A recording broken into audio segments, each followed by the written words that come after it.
my lovelies, and welcome to Where the Road Rises with me, your host, Eileen Curlin-Walsh.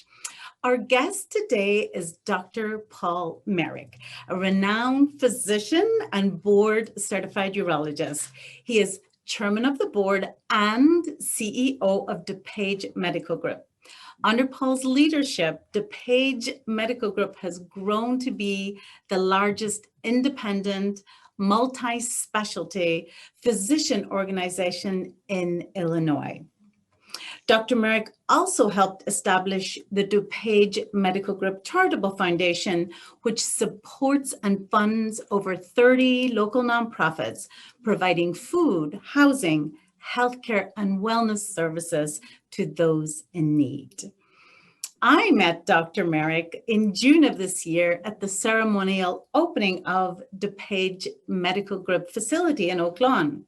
Like a modern day Oliver Sacks, Dr. Merrick spoke of deep physician-driven engagement with patients for vastly improved outcomes.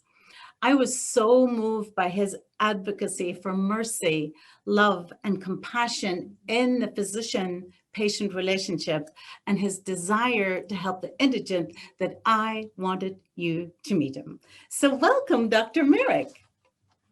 Eileen, it's a privilege. Your passion and enthusiasm is very infectious. Well, I saw the same in you, Doctor. So why don't you start by telling us your story? How did you grow up? Was your family in medicine? Did you have a role model? Tell us about your path to becoming a doctor. Well, I grew up nearby the Oak Lawn facility, as I shared, at 107th Place in Western in the Beverly Morgan Park area.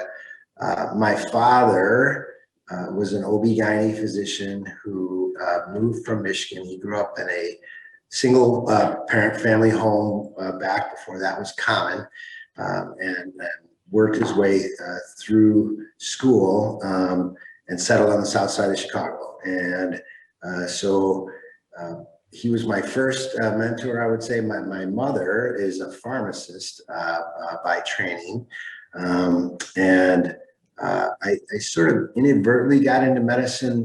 My father was a very hardworking man.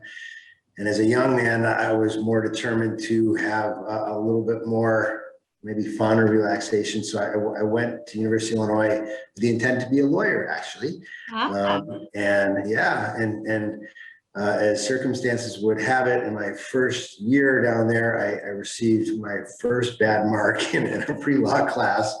And then this summer I worked in an emergency room up at St. Joseph's Hospital in Chicago on Lakeshore Drive.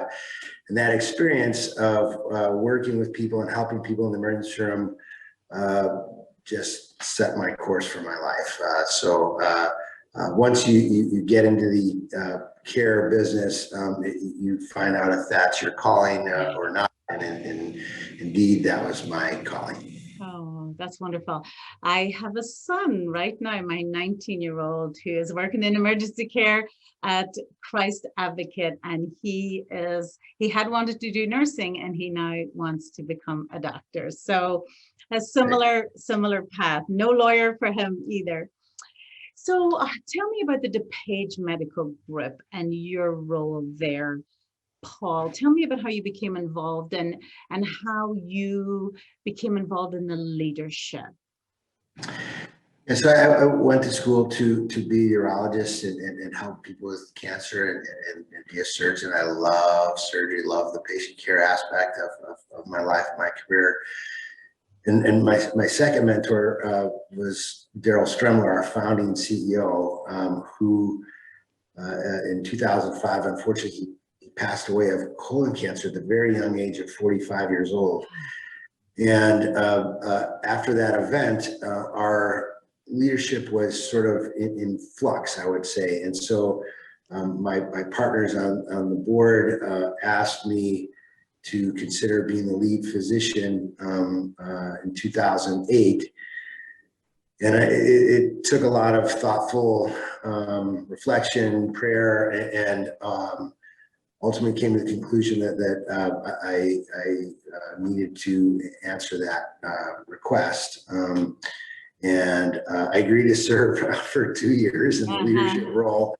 And as circumstances have evolved, I still continue as the lead physician role and the chairman of the board. And when did you realize that you had, so this was almost like a second calling. So the first was to medicine, the second was to lead. And did you find you had a gift for that? Did you know that before you took on the leadership role? Absolutely not. And that's why I think I agreed to serve for a defined period of time. But as things evolved, I found that I had thoughts and opinions that I was passionate about and was important. And first and foremost, I wanted to help my partners. And being a physician, other than the training and the time spent and the stress and all the other factors in healthcare that make it so complicated to focus on your true intent of serving people and the patients before you, I wanted to create an environment where we ran interference for our physicians such that they could focus more intently on what they were really called to do and why they went into medicine to begin with. And so that's a journey that takes quite some time. And so as we started solving little problems, there were more and more challenges that needed to be addressed. And so unfinished business, I would say, is what kept me in the role so long. But I am encouraged by some of the progress that we've made. And I've grown to have more and more significant opinions about how healthcare could look and evolve. And I'm happy that we're able to recruit an elite group of passionate physicians to sort of carry on this journey together. Doctor, as I had indicated in the preamble, it's that passion you speak of, and it was indeed the compassion you talked about on at the grand opening that really struck me and truly put me in mind of Dr. Oliver Sacks. And he has always been one of my heroes. I think often that what he did for medicine and the medical narrative, we can do in the legal profession too, because just as surely there's often an unfortunate gap between the lawyer and the client, and it can lead to misunderstanding and just outcomes, worse outcomes than we could hope for. And Dr. Oliver Sacks, close to his death, had written an essay called The Sabbath, and I keep it by my desk for inspiration. I love that essay so much, and I wanted to read for you something that he said.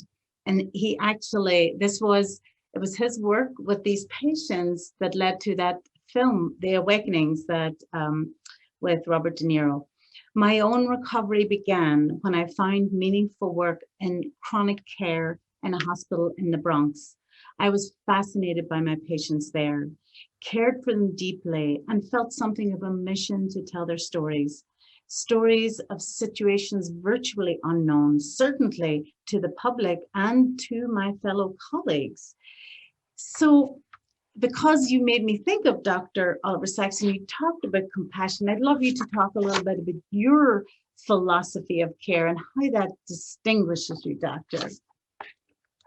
I love the way that you started that quote from the essay, my own recovery.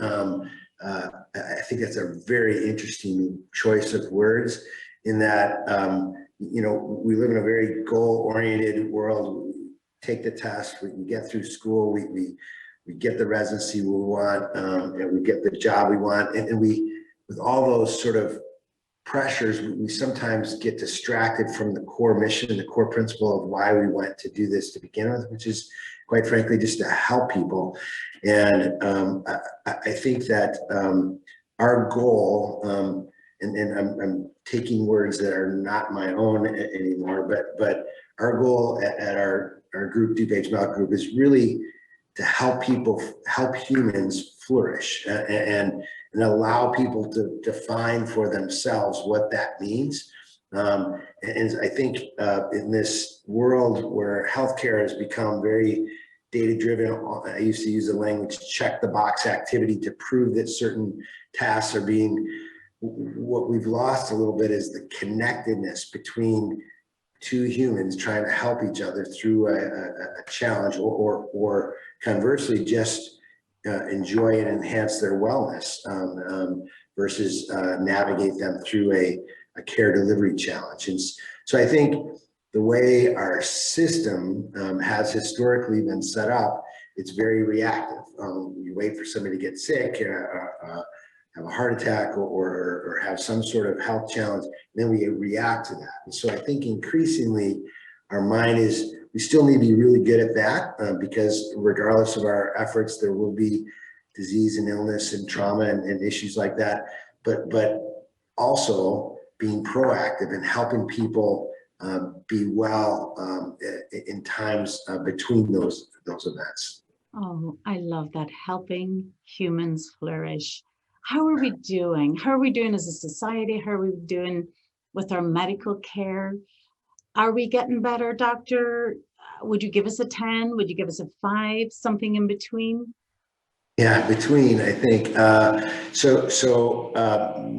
The healthcare system is certainly imperfect, and yet, and lots of people, sometimes politicians, will want to quote statistics of life expectancy or birth rate, death issues, and total cost of care, and you can make the case to say we're doing poorly or well either way.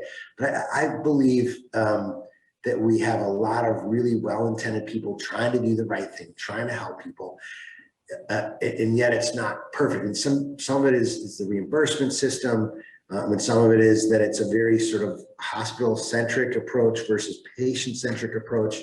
And I believe that the challenges of the pandemic last year have in some ways highlighted and magnified some of the brokenness in the system. So I reject the notion of absorbing that we're bad at healthcare. I think it's imperfectly delivered. It's delivered in a reactive way versus a proactive way.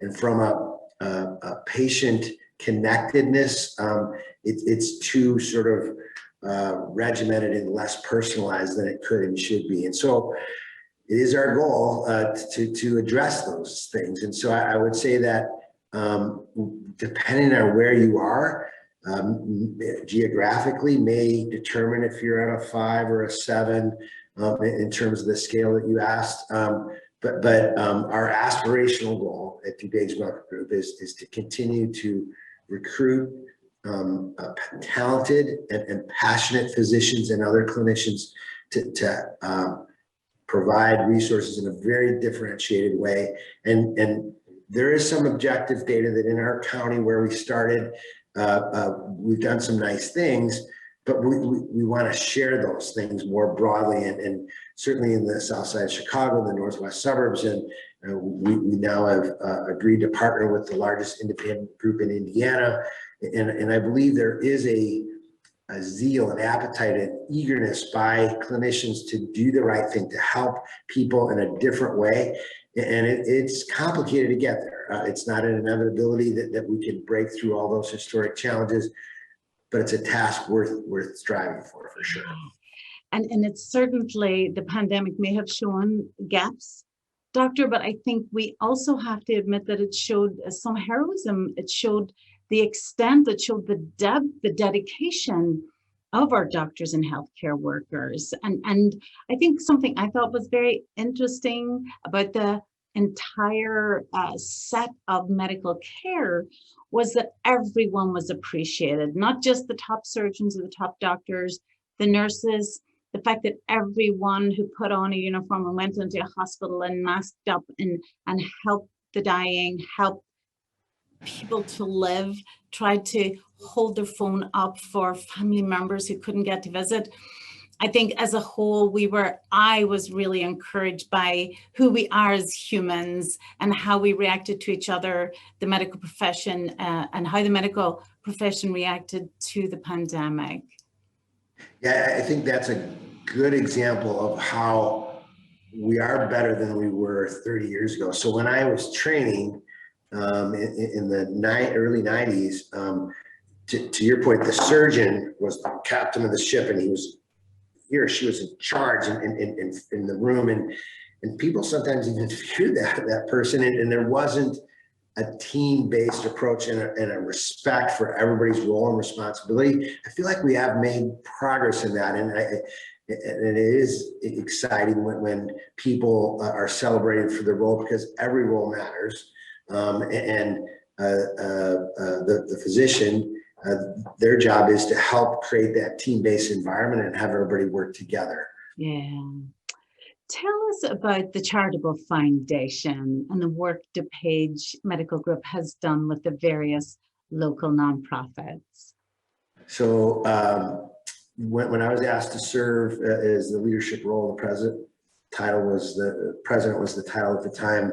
That was the first two things that I wanted to work on. One was access. So as recently as 2008, our physicians would show up and they'd leave at 5 o'clock. And if there was a problem after that, people were stuck going to the hospital. So we created a much more holistic access approach. And then in honor of our founding CEO, Daryl Stremler, who taught me many things, but I wanted to create a legacy of giving and a legacy of caring for those who can't quite care for themselves. And so I'm super proud of the fact that we raise and distribute a little over $500,000 a year to our communities.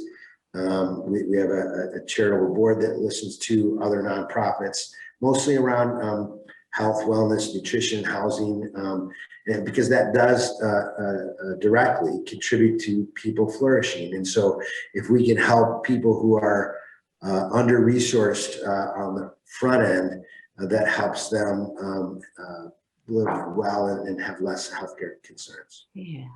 So what, on a deep philosophical level, what has your community outreach, your work with your patients, your work with the indigent, lifting up the struggling, trying to get us well, what has that taught you about the human condition? So we talked about the response to the pandemic. We are doing better, we believe, than we were 30 years ago. We hear a lot of criticism of who we are and what we're doing in the world. So what's your take on how we're doing, Doctor? I had a friend, pastor, who used to always use the language, not perfectly, but increasingly. And some things are, I think we are, as humans, making progress. However, we are in need of faith and love. And I think that the world is very challenging and distracting, and nobody gets through this life without some burdens and challenges. And so we're better off leaning into our faith and leaning into each other and serving each other to the best of our ability, because that's really the definition of a life well lived. Oh, I love that.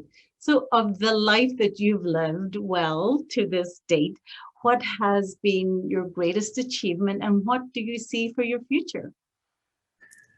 I have never been asked that question before. And I just, well, I have two boys who are both smarter, more talented, kinder spirits than their papa was. And so I'm super proud of, and my wife deserves the vast majority of the credit for who they've become.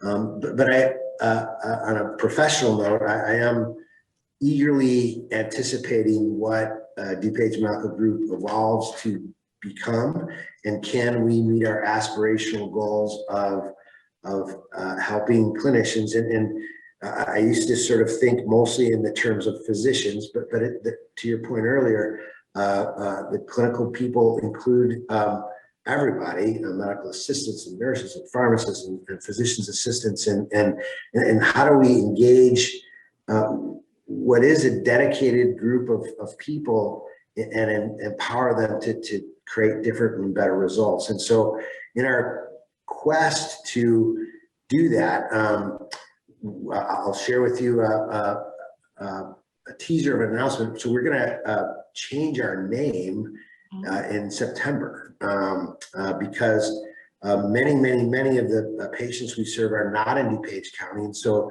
we want communities more broadly to be aware that we are not just people from DuPage who are helping other people, but we are embedded and entrenched in the communities that we serve, and we want to be a partner in their health and wellness.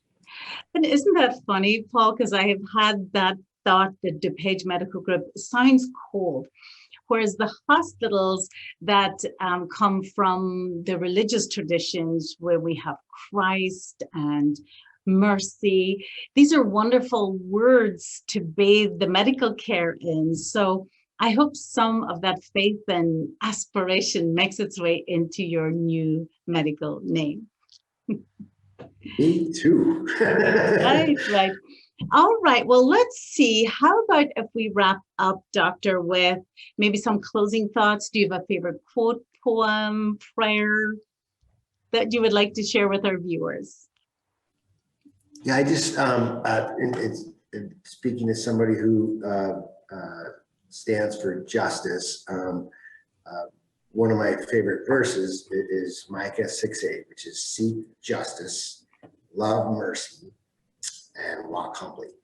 And justice, I think one of the best definitions is people are fortunate and blessed or in a position of authority, use that blessing or authority to serve those who are not quite so blessed. Oh, I can't think of a better way to end our interview than that. And you give me and all of us faith that we are going in the right direction with humanity and with our medical care, Doctor. So thank you for your insight.